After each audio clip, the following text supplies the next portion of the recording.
There you go. I'm John Kane, and this is Resistance Radio. I want to thank you for joining me today. It is great to be broadcasting in New York City and Washington, D.C. I know I say that all the time, but I think it's important that people realize that to be on the air in these two major East Coast markets is so important. And I think I don't think people can appreciate just how important it is. Um, we also put the show up as a podcast, and we post it as a video. We do a couple of different things to make sure that it's available so people can catch the show and hear a perspective they haven't heard before. Look, the show is called Resistance Radio, and it's called Resistance Radio because we all have to resist the urge to just go along, especially with stuff that we know causes a certain amount of cognitive dissonance. We know that there's something missing to what we're being spoon fed, and that goes for whether we're talking about what we're taught in school, what we're presented in the media, what the government is telling us in particular, regardless of what the government, whose government it is. I think it's really important that we that we step up and that we apply our own critical thinking to the things that are presented to us, and we do our own research. Look, we live in a time where there's so much information available to us. We have so much information available on the internet, and there are there are services, there are even artificial intelligence that can help gather information if that's your choice. But there's so many vehicles for us to gain a wealth of knowledge. So the question ends up being, what do you do with it? I mean, what do you do with the knowledge that you gain? When you hear something from John Kane on Resistance Radio, I was asked this once. He says, "What do you want the listeners to do?" And it kind of stumped me a little bit. I mean, when somebody says, "What do you want people to do once you give them this information?" Well, I'm not saying take to the streets and light your torches and get out your pitchforks. I'm not saying that. Of course, you could, but what I'm saying is that we have to speak out. We have to educate others. And we have to take some sort of action to correct the wrongs. Look, I got in a debate maybe it was even this morning, I don't know, with somebody who insists, and this is, of course, is a white guy, typical white guy, who says, oh, there is no racism in 2025. I mean, I'm not going to argue with this guy. I mean, the level of ignorance that somebody has to have, and willful ignorance at that, to make a statement like that. I mean, you have to ignore not only the history, because look, his comment was that it doesn't exist now. Well, of course that's not true. And I always have to explain the difference between racial bias or even prejudice and racism. Racism, I know I've said this dozens of times on this program, racism is about power. It's about believing that a people that you can designate as a distinct race have some sort of genetic or, I don't know, physiological predisposition, whatever the case may be, to be superior over all other peoples, all others of these racial designations. Now, I'm not even a believer in the concept of race. I think there are distinctions between peoples and features and that kind of stuff, but biologically speaking, we're all the same. So I mean, when people try to suggest that there's white supremacy or racial superiority, the only thing that makes one identifiable group of people have more power than the others is racism. Is the idea that you rig the system, you create through power, through violence, through manipulation, through fraud, through lies. You create an advantage to one group of people, and there's no question in the United States that white people have the distinct advantage over everybody else. They represent about 50% of the population, but they represent like 90% of Congress. They represent 90% of the Fortune 500 companies. They represent 100% of the billionaires, essentially, in all likelihood. Well, maybe they can throw Oprah or Michael Jordan, I don't know, in there, but I mean, when you look at where the wealth lies, and when you look at where the power lies, there's no question that it is not divided equally amongst the percentages of people that may be categorized distinctly as one race or another. So I mean, that's just simply not true. And when you look at how the Europeans, the white race, used everything from slavery and violence and murder to commit genocide to benefit themselves, and and then when you fast forward to today, you can't you can't ignore the fact that that advantage that existed for centuries has put people in a different position. Everything from the kind of wealth, intergenerational wealth that can be transferred from generation through inheritance and that kind of stuff, that clearly doesn't exist for all peoples. I mean, and look, and it's not even just about whiteness over people of color. It has to do with gender, has to do with all that stuff. So when I get into a debate with people about whether racism still exists, and of course it's always a white person who is in absolute denial that any racism exists. And in spite of the fact that if you talk, the same people are always pro-Trump, always still blaming Obama. And how many years ago was it since he's been the president? And look, and I wasn't even a huge Obama fan. I think there's plenty of things that the system has created, regardless who's sitting in there. I've talked about this. Look, one thing I'm going to address again today is the fact that Trump is trying to take over the what's going to be presented at the Smithsonian museums in the national museums of the United States, and he's targeting the African American, the Black museum, and the Native museums. Those are the ones that he's going to target. He's not going to go. He's not going to go after any other group of people other than Black and Native. And part of the reason he wants to do it is he doesn't like the idea that any truth should ever soil the image of the United States. So we're going to ignore the fact that the United States committed genocide or was, had legalized slavery. Not just slavery, but it was an industry. It was chattel slavery. It wasn't just the guys who had slaves. It was the guys who dealt and kidnapped people, bred people in captivity, the whole bit. So we're going to ignore all that. We're going to ignore the fact that the so-called founding fathers preaching about liberty and justice for all were the slaveholders. We're going to ignore all that stuff.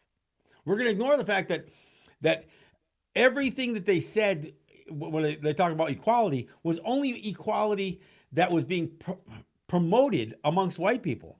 And it really wasn't equality. They didn't mind taking advantage of poor white people. They created an aristocracy while our continent was being colonized. The aristocracy of the United States didn't begin after 1776. It was those aristocrats who launched the revolution. And they did so because they wanted to increase their wealth. And one of the ways they always wanted to increase their wealth was expanding territory. So I say this because I got to get back to Barack Obama. Barack Obama, like any other white man who sat in the White House, praised the Homestead Act, praised the piece of legislation that allowed the United States to steal, to take, but through fraud mostly, not through violence. I mean, look, anybody who says, well, Native people were conquered, no, we weren't. There were probably 50 tops armed conflicts between a distinct Native peoples in the United States. And the United States didn't win them all. And there was over 700 distinct groups of Native peoples. Most of the lands that we lost, we were defrauded out of. And part of it had to do with treaties that were negotiated, and they weren't really negotiated, they were presented. Not always understood either. There was a bit of a language barrier. So we were defrauded. We were coerced into arrangements, and then the United States didn't fulfill any of the obligations. They broke every treaty they've ever written, and they broke the treaties that they were bound to by their predecessors, by the United Kingdom. They broke everything. So this notion that we were just conquered, no, we were defrauded. And we sit here today as Native people trying to expose that fraud, trying to expose, look, I've talked a lot about the film that I was involved with producing. We call it The Long Hope. And I'm hoping that this film is going to open some eyes, both for Native people and for non-Native people. Because part of the film's purpose is to demonstrate the unique racism that Native people still experience to this very day. And that unique racism is tied to three legal doctrines. The doctrine of discovery, which was cited and not just as recently as by Ruth Bader Ginsburg in 2005, it is used every single day in land claims issues, in land use issues, land title issues. It is still used to this very day. The fact that a bunch of the so-called leadership up in Akwesasne sold out a bunch of land claims negotiations was still based on some of this. And I'm not saying loosely based on the doctrine of Christian discovery, because part of the reason they gave up so much and got so little was the case that the Oneidas lost before the Supreme Court, where Ruth Bader Ginsburg cited the doctrine of Christian discovery. So it didn't just end in 2005. We are still dealing with the consequences of Ruth Bader Ginsburg. I don't care how much she recanted it later, because she didn't do it on from the bench. She did it when she was selling books. So it doesn't matter how much we talk about this stuff, we have to affect change. So the doctrine of discovery is something that still affects us today, especially when dealing with issues like land claims.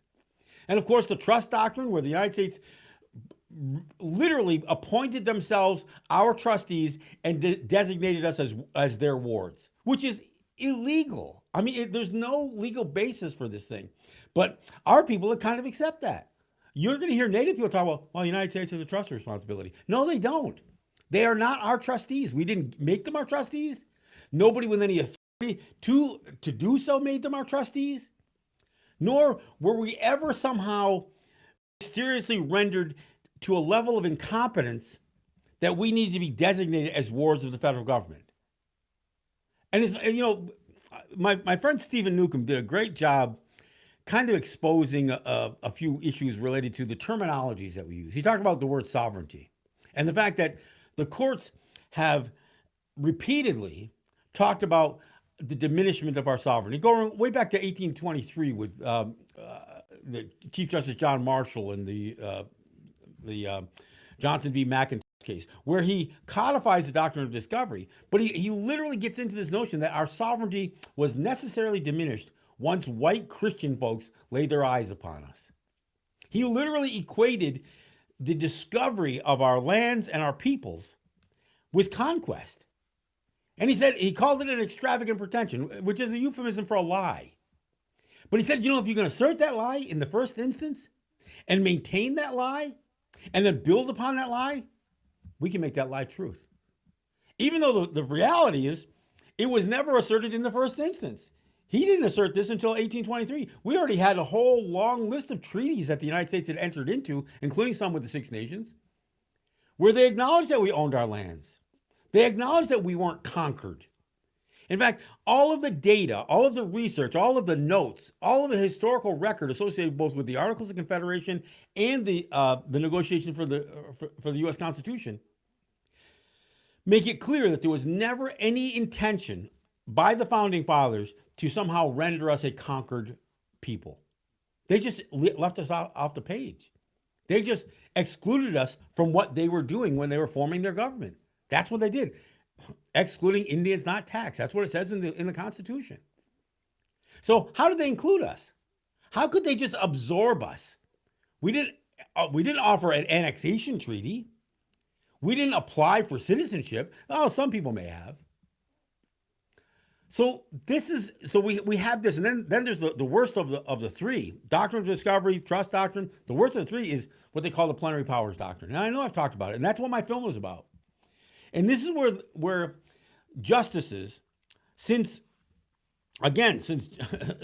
Chief Justice John Marshall in the early 1800s, they have stated over and over again that the Founding Fathers intended Congress to have absolute power over Native peoples, which is just categorically false.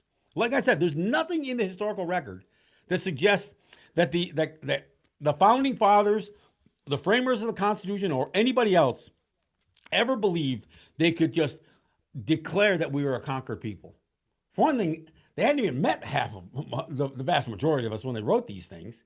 But there's nothing in those documents. The closest thing they have was what they call the Commerce Clause, where the Constitution says Congress shall have the power to regulate commerce with foreign nations, not of foreign nations, with foreign nations, in and among several states, and with Indian tribes. What they meant is that Congress had the power to regulate their people conducting commerce with foreign nations and with us. The same language, with, not of.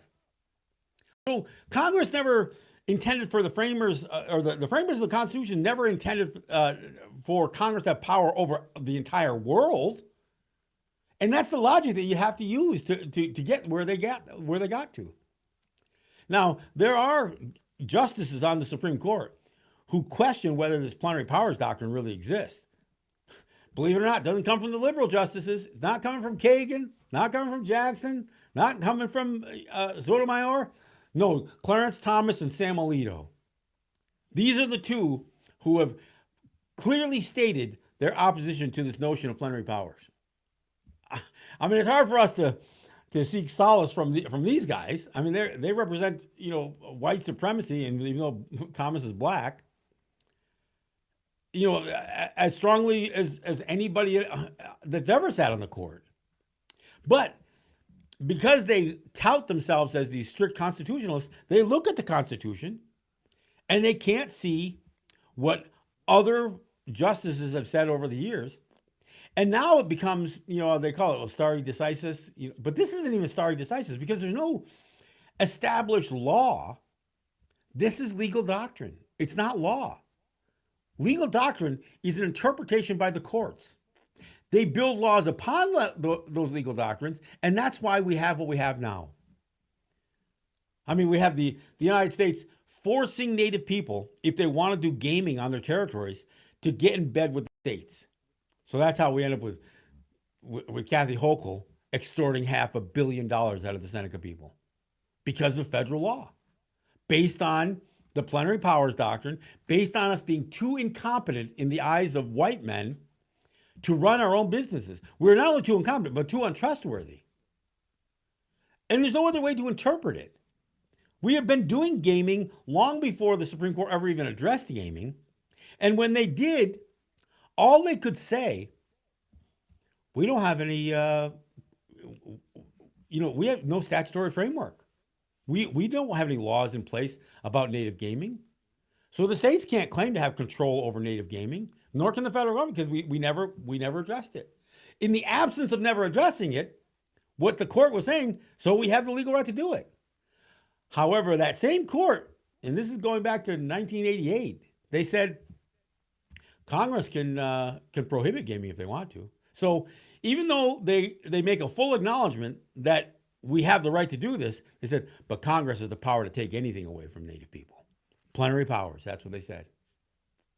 So that's why this film is so important. That's why WBAI and WPFW are so important. Because where else are you going to hear this stuff? And look, I always say this, please, anything that I say that doesn't seem to make sense to you. If I said something that contradicts everything that you firmly believed, then please do your own research. I mean, don't take my word for it. Let my words maybe pique your interest. Let my words make you think. But I'm not looking for a following. I'm looking to wake some people up. And I want my own people, first and foremost, to realize that we've been duped. They've been committing this fraud against us for centuries. And we don't have to accept it. Now, challenging this stuff isn't easy. You know what's easy? Doing nothing. Now, I'm not saying doing nothing doesn't have a cost to it. It does have a cost to it. If we sit back and we continue to do nothing, what we're doing is we're condemning our children, our grandchildren, and every generation after us to have more and more taken away. Look, I talked about the fact that Trump's taken over the Smithsonian. What is that going to look like after Trump has a hold of these museums for a couple of years? I mean, to be clear, these museums aren't exactly on the cutting edge. I mean, the native, for one thing, they even call it the National Museum of the American Indian. Even the name is condescending. Because, for one thing, I don't care that it's a national museum, but it's not ours, it's yours. And again, referring to us as American Indians. We could have a debate about whether we are U.S. citizens, whether we are Americans. That name comes after us. So does the word Indians come after us. That's who we are. So even calling it that, and I've said it before, if the United States really wanted to have an honest and truthful museum about Native people or Black people, they would be Holocaust museums. They wouldn't just be the celebration of cultures. There'd be some hard, uncomfortable truths told in these places. But the Native American Museum, it doesn't. It doesn't have a strong case made on the residential schools. It shows the diversity. It shows artifacts. It shows, basically historical things. But it doesn't ever bring us to up to date. It doesn't ever address the overt racism that Native people experienced. I mean, people seem to ignore the fact that Native people were enslaved also. It wasn't just Black folks. There's a good piece that was done in the movie Rumble. How I don't know I don't know what it says, Indians or Native Americans, but how Indians rock the world. I guess Rumble is about Link Wray's instrumental that was just iconic. But it goes into talking about Native people in music and the origins that we played to what is now considered American music. Not singularly, it actually links us strongly to Black culture, Native culture, to help the music be developed the way it did. But one of the things that was talked about was in this film was the slave ships. And when they did the listing on who was enslaved and who was chained up in the bottom of those boats that came from Africa, it was men. So the point that was being made was they brought men from Africa. Well, who did they breed the next generation of slaves with? Native women. They literally were using Native women like broodmares in their chattel slavery industry. So when we hear many Black people suggest that they have Native ancestry, they do. Many do. Not everyone, not all of them. But that's how Jimi Hendrix. I mean, he had Native ancestry. And that ancestry doesn't often come because of love and romance. It comes from rape. It comes from this idea of being utilized in such a heinous way to promote their slave trade. So I think there are so many things in history that are ignored. I'll bet there's not even a Rumble exhibit at the museum, nor probably has there been.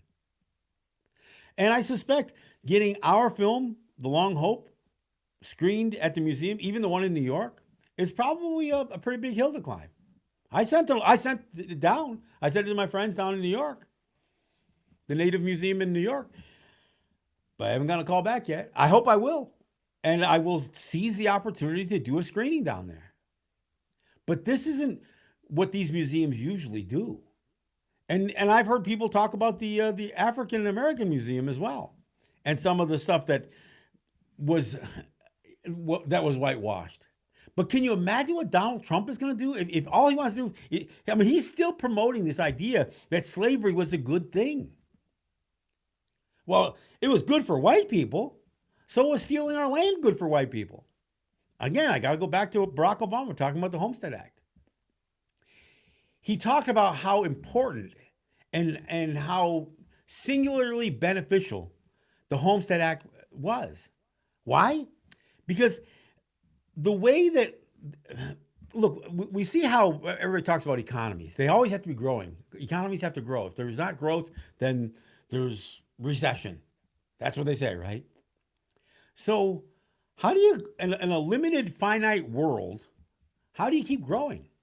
Well, one of the ways that nations always expanded their wealth was by taking from other places, by taking wealth, by taking land, by taking people. So that's what the United States did. Every time they needed to bolster their economy, they made a bigger push into quote unquote native territories. And the Homestead Act was one of the biggest and most obscene frauds ever perpetrated in American history. It's hard to say which is the worst, but it's one of them. And the Black president of the United States touts its success and its value. And we're all supposed to sit back and say, yeah, but other than that, he's a pretty good guy. No, I'm not going there. because it isn't even who sits in that office. It is what the system has created. So it doesn't matter. It doesn't matter if it's a black president. Most people don't know this, but there was a native vice president, Charles Curtis, a native vice president, heartbeat away from the presidency. Served in Congress, served in the Senate, and he was one of the biggest sellouts Native people ever had. Some of the largest transfers of native land to the United States came while he was, and he was a part of it, while he was in Congress. And he never did a damn thing for Native people, except for mock us. There's literally video of Charles Curtis sticking feathers in his hair with one of those little souvenir tomahawks, calling it a tomahawk. I mean, this is, so when I hear people say, well, the problem is the United States needs a Native president. No, we don't need to lose anybody to that office. We didn't gain anything with Deb Haaland was the Secretary of the Interior either. I just saw an advertisement or a flyer for going to a conference to listen to Ryan Newland talk. He was the head of the Bureau of Indian Affairs, the Assistant Secretary to Deb Haaland. Between these two people, I would say that some of the worst, their Interior Department was one of the worst that we've seen. Look, neither stepped up when the Senecas were battling New York State over money. Well, of course, these are Democratic appointees and it's a Democratic governor. So no, we got nothing out of the Interior Department. And the debacle, the travesty that Newland and Haaland put out as a report on the residential schools just flies in the face of everything that Native people have ever tried to get out there about the subject. They literally whitewashed, downplayed, lowballed every number. From the amount of kids who went to these schools, from the amount of deaths, and probably even the number of schools. It was an absolute travesty. And yet these guys sing the praises. And so what does Deb Haaland do? Well, I think in my list of things that need to be done, an apology. So what does Joe Biden do? He goes down to a state with a large Native population, hoping to get votes for Kamala Harris, and issues a formal apology. But he never calls it a crime. As a Catholic, he stands up there and said, this was a sin on our soul. Really? Where's the contrition? How many Our Fathers and Hail Marys do you have to say to make that one go away? How many of you are going to hell, to your hell, for what happened at those residential schools? Since I brought that up, on October 14th, the day after Indigenous Peoples Day, or the whatever they call it, the other name they call it. So October 14th, I'm heading out to Hofstra University to, we're going to screen Sugarcane again. I know I've got my own film to screen, and I'm hoping to, get that in the mix too. But some of the folks from Hofstra were really moved by the screening I did out in Long Island, in Huntington, and they wanted to do a screening of it as a part of their Indigenous Peoples Day week. So I've been asked to go out there and do a Q&A after the film and that kind of stuff. So if you're out that way and you can make it there, I would look forward to seeing anybody who listens to me on the radio or on the internet. The residential school issue is almost, and it's not a singular act of genocide, but it is in many ways singularly the most significant. And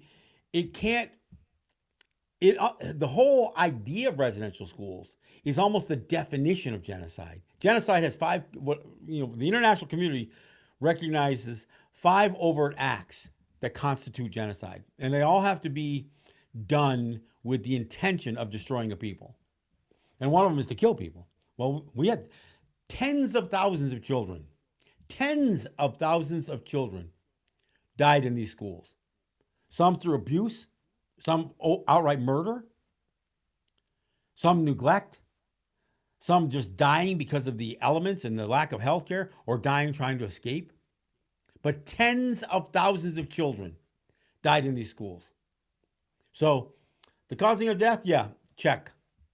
The other one was uh, physical or psychological abuse. And of course, physical abuse includes sexual abuse. And there's story after story after story, not just of the rape, not just of the molestation, but the murder of the babies that came from those rapes.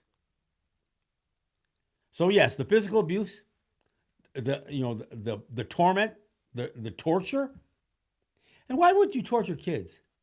For speaking their language, for refusing or resisting assimilation.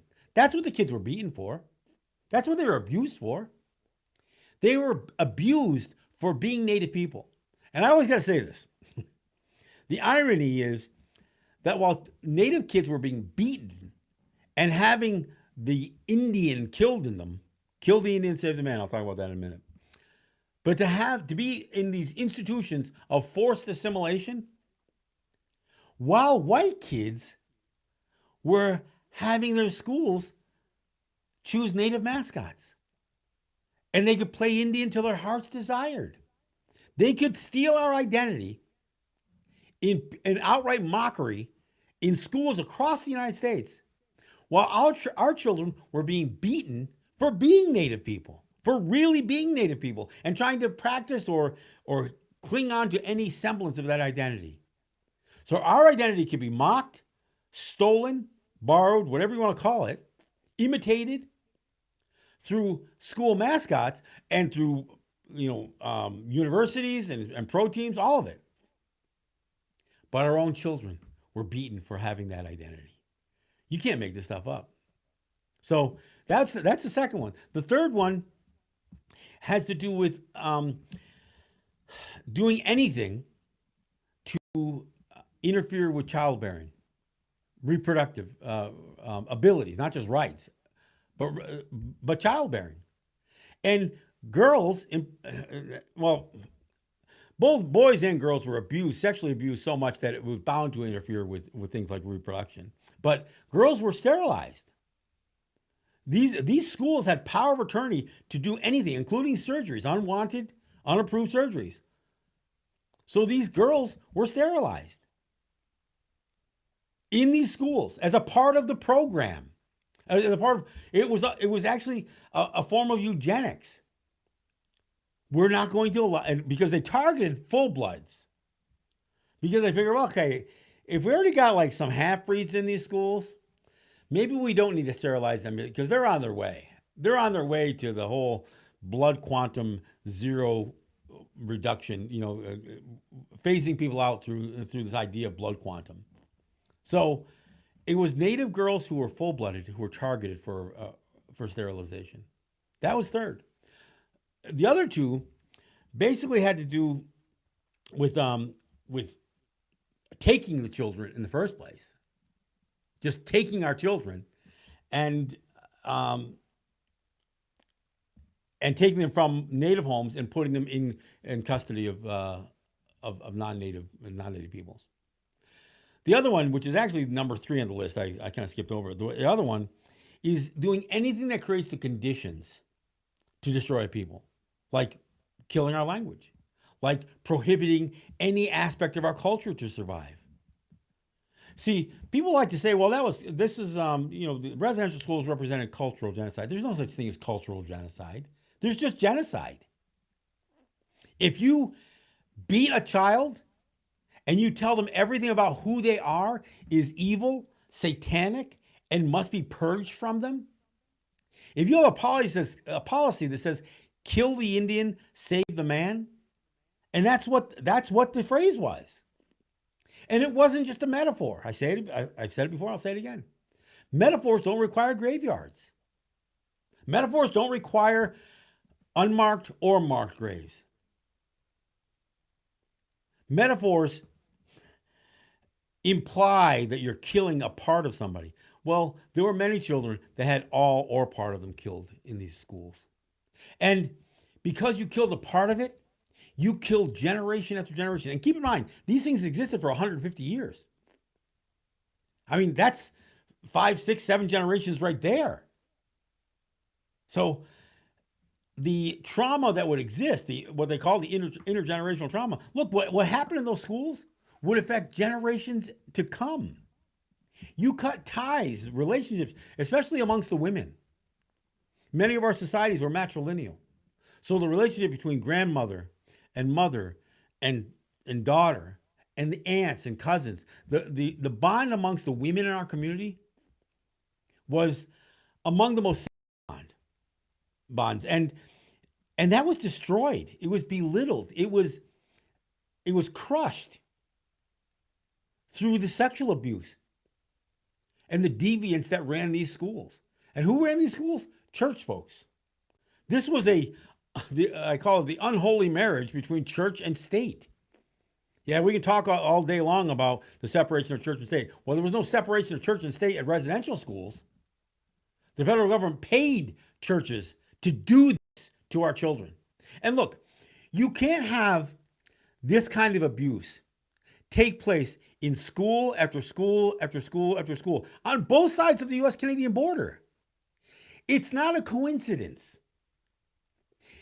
Look, just because there may be no accountability doesn't mean that all of these schools had to be these abuse chambers. There was a policy assigned with these schools to do this to our children. Now, did it literally call for rape? No, probably not. But the amount of abuse that these kids experienced in these schools was not just a coincidence. It didn't just happen because there was no accountability. There was a directive. There was an agenda.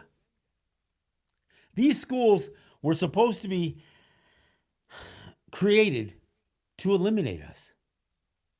Kill the Indian, save the man. We could argue which man they were trying to save. Were they really trying to shape us into their, into their image? We could debate that, because I'm not sure that's even true. And I bring this stuff up because we had Native people in the federal government, Newland and Howland. We had Native people who could have exposed this for what it was, and they haven't done a damn thing. In fact, what Newland and Howland suggested, and I bring this up, I brought this up before, and I got to bring it up again. One of the things they suggested was, of course, there's always a cost, right? Anytime you're going to address or seek redress on some atrocity or some crime, you have to assess, well, what are the damages? Not here. See, here they didn't assess the damages caused by residential schools. What they assessed was, how much did we pay to do this to them? They literally went through the congressional budgets to determine how much the United States spent to commit this genocide. Then they adjusted it for inflation, and Deb Haaland was so happy to announce that they have come up with a number of $29.3 billion. And she said, as a matter of fact, that there should be an equivalent amount spent to fix it, to right the wrong. So I know that sounds like a lot of money. And some of you are listening thinking, well, that's quite a number. In what world, in what parallel universe would you look at a crime committed against a people for 150 years and say, well, we're not going to look at what the damages were. We're just going to look at how much it cost to commit the crime. That'd be like telling a bank robber, how much did it cost for you to pull this job off? Because that's what we're going to fine you. That's the punitive damages we're going to assess against you. Look, if you're a drug company and you produce a drug that harms people, you get your ass sued. You get sued for that. And you don't get sued for how much you spent developing the drugs. You get sued for the deaths. I mean, again, let me address something. When the clergy sex abuse scandals rocked Boston and New York and Chicago and all of these, especially these highly Catholic urban areas, there were settlements, even here in Buffalo. I mean, the Catholic Church is practically bankrupt here. I mean, well, not practically. They are. They filed for bankruptcy protection against these kinds of these settlements, against these lawsuits, because they were assessing millions of dollars per incident, per victim. If you were to assess how many kids were forced into these schools and assess not just the deaths, but the harm that was done to each one of these kids and the harm that was done to us as a people. Because keep in mind, the largest period of land loss we experienced during this whole time of residential schools. Once they ripped our kids out of there and they dispersed the parents, made sure there was plenty of alcohol making it to our territories, they were able to take more land. It is not just a coincidence that residential schools and land loss happened during the same period of time. It's not a coincidence. It was a strategy and an effective strategy. But here's what I got to say. We're still here. And we know what you did. And we're coming for it. That's why we produced this film. We produced The Long Hope. Look, I know people have asked, well, when can I see it? When can I see it? Well, we are going to roll it out. We've submitted it to a couple of film festivals. Initially, we will probably do private screenings, and we'll loosely limit those viewers to invitees. So I am going to look for creating lists in every place that we take this to, native territories and non-native territories, so I can broadly invite as many people as possible, including the media. Look, we got a great review from my, I don't know if it harms me by saying so, but my friend Peter Dorico. And I got to tell you, Peter Dorico and his book, Federal Anti-Indian Law, was a big motivating factor to doing this film because he gave us a lot of information to work from. And not just what he handed us, but the direction that he pointed us. So Peter Dorico did a phenomenal. If you find it on, if you do Substack, look for Peter Dorico, small d apostrophe ERRICO, Peter Dorico. Look for his Substack review of The Long Hope. It's it's pretty gushing, I will say, but I didn't know how it was going to be received, and everybody who has seen the film has been pleased with what we produced. They're not pleased by the content because the content is pretty, is pretty rough. But you have to know this stuff. And that's why being on the air in Washington on WPFW and on the air in New York on WBAI, these are two of the biggest and most significant radio markets. Look, do I have a million people listening to me on the radio? No. And I'm not a viral sensation by any means, but I'm there. And I've been doing this work for decades. I started filling in for Tiokasin on his program. But I've been doing this for a long time. So I'm no longer just an amateur. This is what I do. And so as I go to these places, yes, I'm hoping that I can get get some sponsorship to go to these places. I'm going to probably figure out different ways that I can roll this film out. We didn't produce this film to make money. In fact, we didn't have a clue about commercializing it or monetizing it. We're hoping that we're going to have some success in some film festivals. Maybe we'll get a streaming deal. But if not, we'll end up putting it up on social media. We'll put it on YouTube and Vimeo and various places. And we're going to take it on the road. That's what I'm starting to do right now. I'm already arranging. I've got a couple of dates set in September. We're going to take it on the road. And it's a 1 hour and 54-minute film. So it's not it's not a lightweight. It's heavy. It's heavy and it's long. So I'm hoping that we can still keep people interested after watching the film to do at least a meet and greet, if not a Q&A after the film. Because I do plan to go on the road with it. So that's the plan. So stay tuned. I will be announcing dates on the show. Again, we're not selling tickets. People will always be free to donate to our cause. But and I got to tell you, one of the things that I've had people say when they watch the film is, man, it just starts me thinking, are you going to do another one? I mean, we haven't even rolled this one out, and I've already got people asking me, are we going to do another one? Well, here's what our plan is. Our plan is to take this film and possibly pull out some standalone segments of it and get it out there. But also, we've got hours and hours of footage that we didn't put into this 1 hour and 54-minute film. So we have enough that we can take some of the threads that we begin to pull in the documentary and do entire segments on that. In fact, we did one on the mascot issue, but there are entire segments, and we can film more. So I'm not saying there's going to be a Long Hope 2, or as my friend Holly called it, the Second Hope. I mean, I don't know that we're going to do another full length motion picture, but we will do segments. We will do episodes. And look, in a perfect world, we get a streaming deal. We get a streaming deal not only for the film, but then it's something that we can do on a weekly basis. We can do a 1 hour show on a Netflix or National Geographic or whatever. That's what would be that would be a wonderful thing.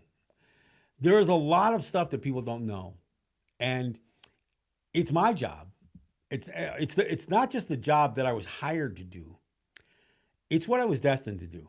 The work that I do, what I do on this show and on my, which goes up as a podcast as Resistance Radio with John Kane, and my other podcast, which is Let's Talk Native with John Kane, and what I do on my YouTube videos and frankly my postings on social media.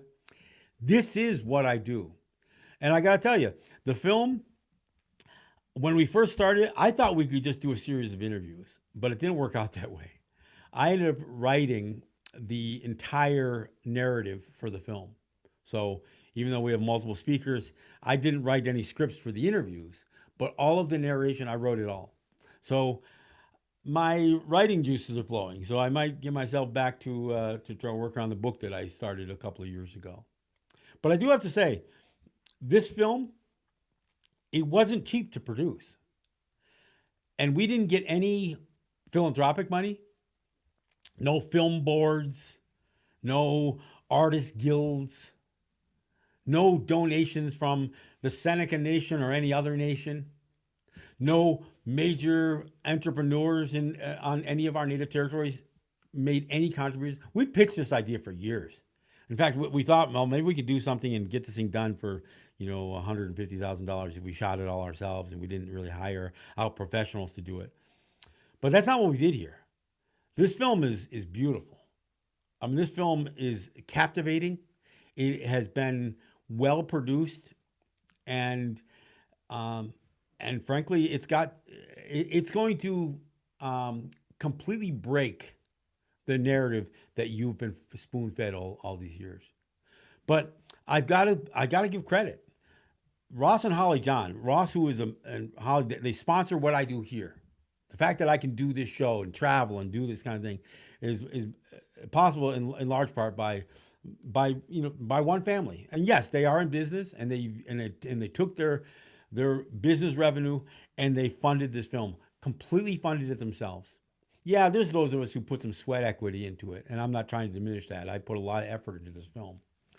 But in terms of paying for the camera, the camera work, the production, the shaping and the formatting and all of this stuff, we hired a professional group, Iron Rose Production, and I got to tell you, the work by James Fitzpatrick and his wife Elspeth is just incredible. And I do have to agree with Peter Dorico. It is a must see. And we can debate what is and isn't a masterpiece, but there has not been a film produced like this. So it is not just a one of a kind. It is a film that is going to change the way you view American history, Native history, and perhaps change the way you view us as Native people, because we're still in it.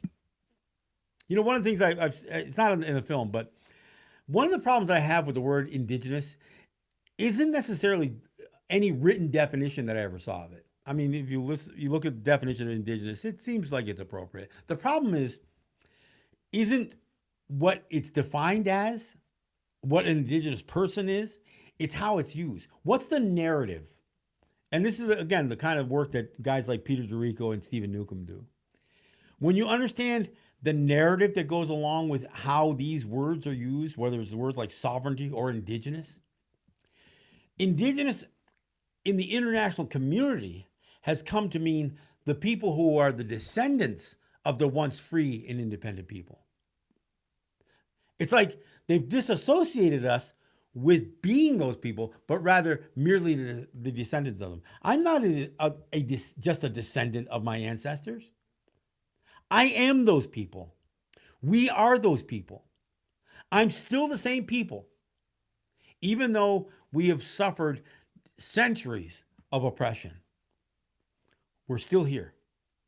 And we're still fighting for that free and independent existence. And we express it. There's many ways, and the film talks about it. I do a whole section on who we are, what the systems of domination were, and what our resistances look like.